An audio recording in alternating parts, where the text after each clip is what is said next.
Sulphur was exported from Iceland from the beginning of the 12th century. It was used in the production of wine in southern Europe. The barrels were disinfected with sulphur before the wine was poured in.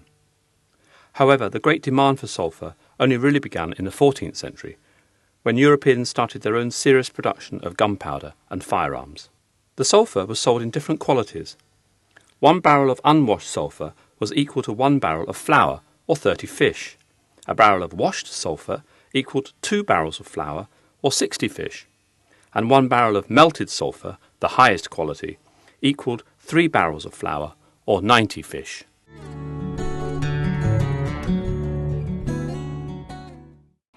Sulphur, of course, is one of the ingredients of gunpowder. And one of our major projects here is to try to make gunpowder from all the ingredients made exactly as they did 500 years ago. Now, we've collected the sulphur in Iceland and we now brought it back here.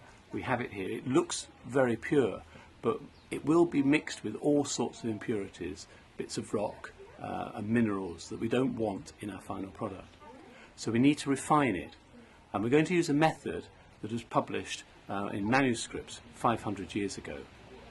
So here's the sulphur we collected in Iceland. It's some of it's quite powdery, as you can see, and some of it's in sort of lumps and it will break. But actually, if you look carefully, you can see all sorts of impurities in it, sort of white and whatever. And what we need to do is to melt this and purify it and get rid of all those impurities, so we're just left with the sulphur.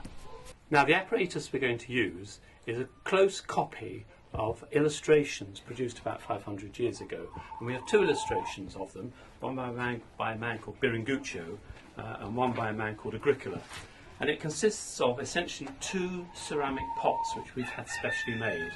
Now, this one on this side, now what we've done is we've put 5 kilos of the mineral sulphur in here.